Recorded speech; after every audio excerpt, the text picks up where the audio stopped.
Hi everyone, welcome back to our channel. Today let's talk about chore charts. So I already did my summer chore chart for this year, except some of my kids picked up some extra activities. So I'm going to have to remake it a little bit. So I thought I would just bring you along and show you kind of how we do it. Maybe it will help you out. Maybe it'll give you some tips and tricks on how you can make a chore chart for your family. Also, if you like this video, don't forget to push the like button and please subscribe to our channel if you'd like to be notified when we make more videos.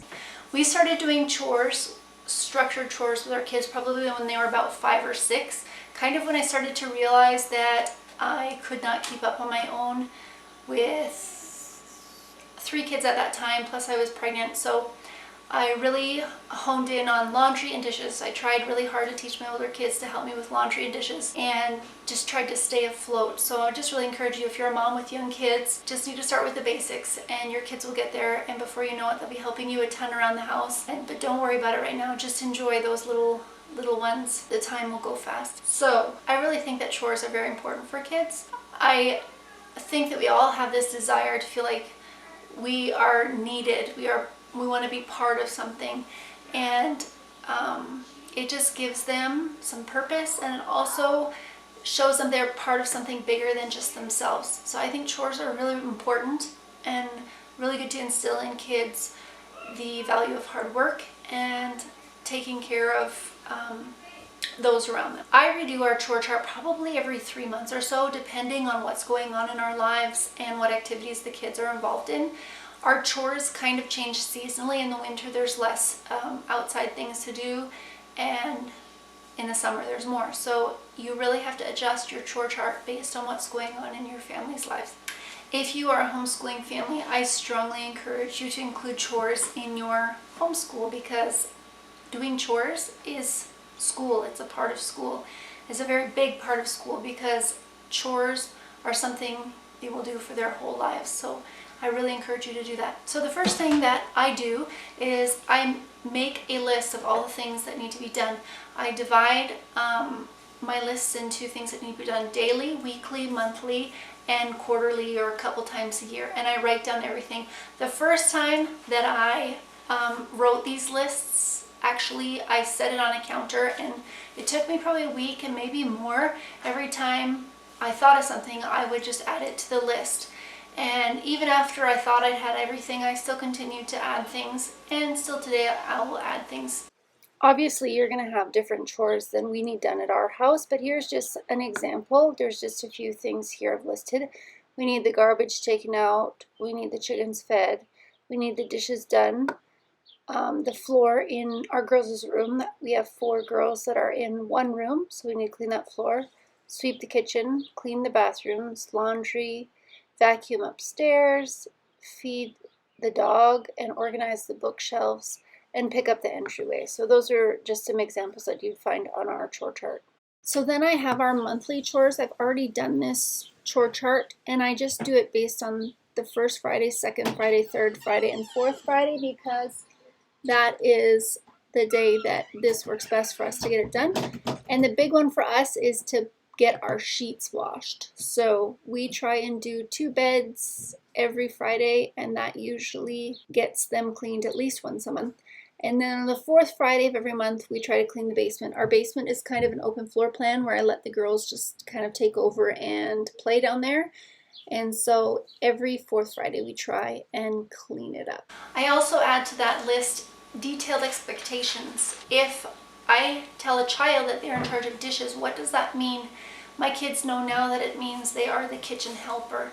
If the table needs wiped, that's their job. If I need help with cooking, it's their job for that particular day.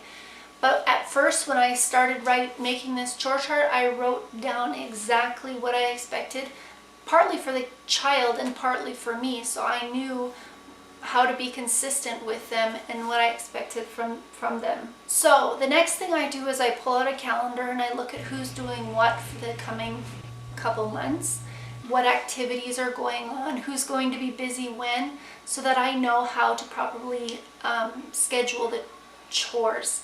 I try really hard to be mindful of who's busy what days and not give them chores that take all day. So for this summer's chart, I have kids who are doing swim team and they have swim meets on the weekends. I might schedule the quicker chores on the weekend for them.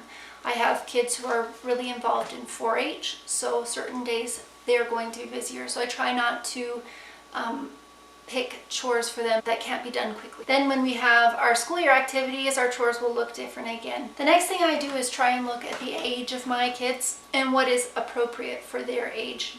It is truly amazing what young children can do and what they want to do. So I usually have a job that is the easiest. Our easiest job right now is to feed the dog, and that usually goes to our youngest child because they are dying to have their own job. And Adelaide will feed them Water Lucky, but also she will help the older girls in their chores just because she loves to help so much. Usually we'll start more structured chores with our children when they're about 6. They'll do laundry and they'll do dishes. I find that they're actually pretty eager to do those chores at the beginning. They really want to have a big kid chore. So I take advantage of that, really.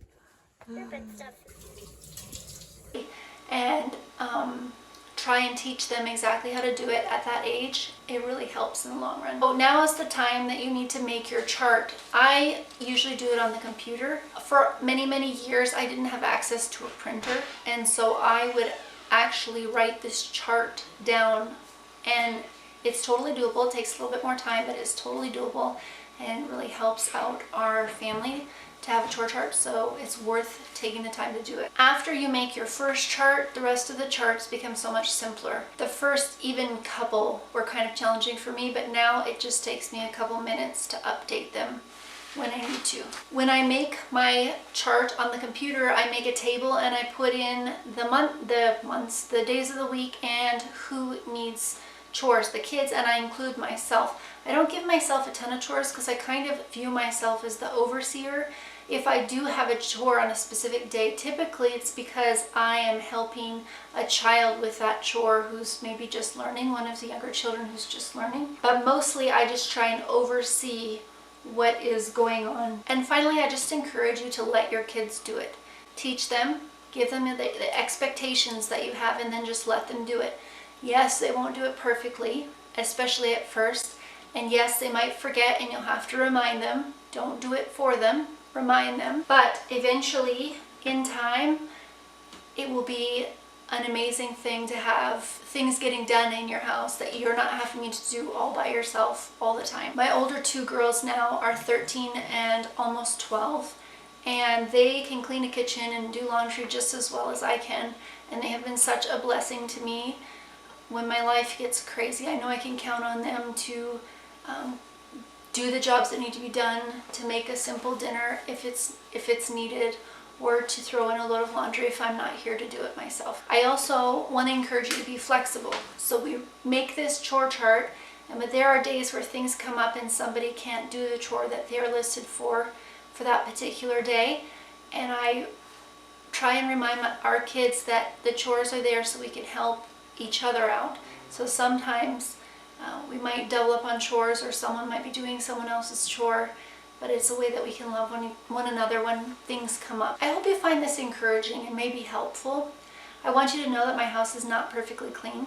I can think of a lot of things that need to be done right now, but this helps us keep things manageable and helps us to be able to enjoy life and enjoy each other and not just always feel like we're drowning in house chores. If you have a way that you do chores or manage your house with your kids, I would love to hear about it. Just drop a message in the comments below and tell me how you organize things with your families. Or also, if you have any questions for me, please don't hesitate to ask. And as always, if you like this video and want to see more videos like it, please click the like button and please subscribe to our channel, and then you will be notified whenever new videos come out. Thank you for watching.